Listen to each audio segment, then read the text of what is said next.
one of a kind. Just like anything out here in Marfa, it's hard to get lessons for anything. And then as time went on out here, I just started Local butchery and meat processing, percent of the beef supply in America. bring his dream to reality. And I just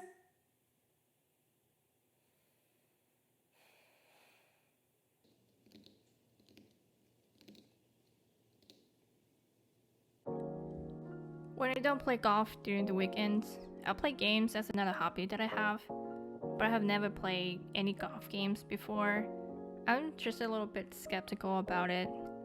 I think they could be slow and would not carry the same exciting feelings that I have on the course, like hitting the ball, running to the ball, or getting on the cart. So I decided to download a few games and try them out to see if my assumption was wrong. The first game that I played was WGT Golf, or the World Golf Tour. It seems to go after the realistic look.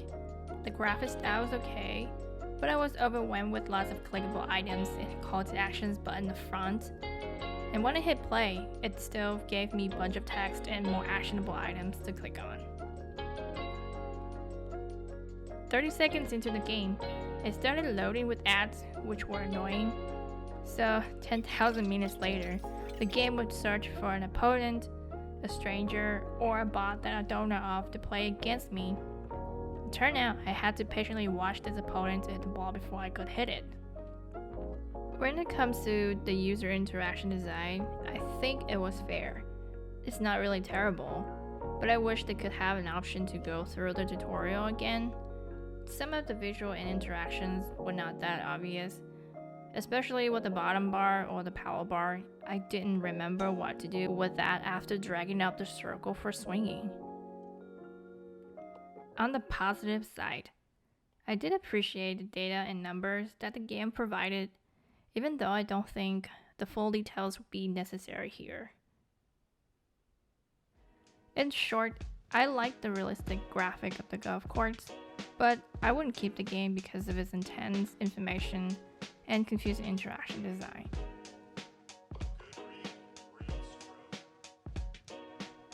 Moved on to the second game called Pixel Pro Golf. I was super excited when I found that it had my favorite type of graphics in 2D pixel art style because I grew up playing games like this. As a first-time player, the instruction was simple enough for me to learn how to play the game. However, I wish they could provide more information about the concept of ranking points and visual cues such as the arrows on the course. I didn't get that those arrows meant to signify that the lie was downhill or uphill. I also didn't realize how to quit the game until I tried to press the cart button on the top left. The tutorial was another thing.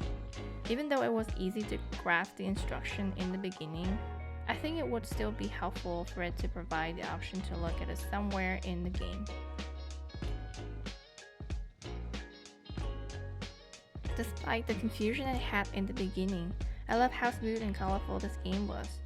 The pace of the game was reasonable, and it was still easy to understand what I was trying to do and how to level up. I hope some of the concept will make more sense as I make progress along with the game.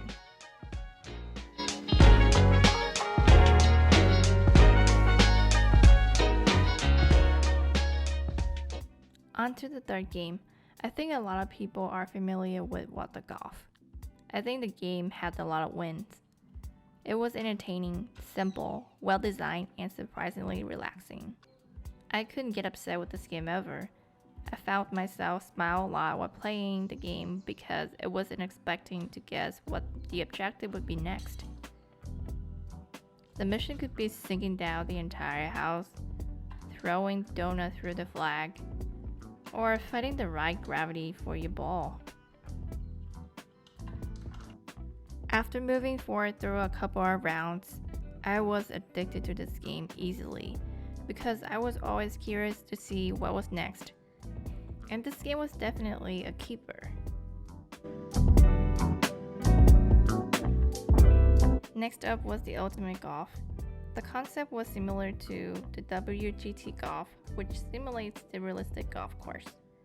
This one again had a few features and information that were not in my favor, such as overloading options, watching the opponent play, opening mysterious bags, and acquiring random stuff. I wasn't sure if those would help me get further into the game, but those features were a little bit excessive when I did not know what they were for. On the other side, I think Ultimate Golf has an intuitive experience overall once I started the game. As you can see, the onboarding instruction was simple and easy to follow. I really liked the way they added a little touch on how well I hit the ball, and that gave me an exciting energy. Other things that they also did well were providing enough data for the ball path and organizing information nicely on the homepage. I believe if they combined the WGT's realistic golf course graphic with the user experience from the Ultimate Golf, while taking off those overwhelming information, it would have a lot of potential to be a great game. The next one I tried to play was another 2D art style game called Golf Inc. Tycoon. This game was a little bit different than the others in a way that you are not a player. In this game, you are a manager who sits at one place and manages the golf course while making a lot of money. I wasn't sure the objective of this game was about, but I thought the goal was to make money as fast as possible so the player could purchase more base and upgrade the facility by collecting balls and selling those buckets for the next golfers. They had multiple ways to make you watch ads and earn a lot of money. I never had patience to watch them, so I didn't think I missed out a lot. As I hit level 10, the game experience was still repetitive and expecting. At this point, I gave up on it. While I like its interesting concept and art style, I didn't find the game motivating or enjoyable in the long term. Finally, the last game I played was Golf Strike. Surprisingly, this game was exactly the same with Ultimate Golf. The only difference I could tell was in the subtle art style, which reminded me of a kid vibe. I mean, it wasn't much for me to invest further in this game since we established that this game concept was similar to the other one. However, the best thing I could appreciate in this game was that they took away the painful experience to watch and wait for other opponents to play. They lined up everyone's ball at the same spot, so it depended on each player to decide when to hit the ball. In this way, I felt this type of game could be more fun and enjoyable. After all, I think it was fun to try out these golf games. I have to say I will only keep What the Golf and Pixel Pro Golf in my iPad for entertainment sometimes.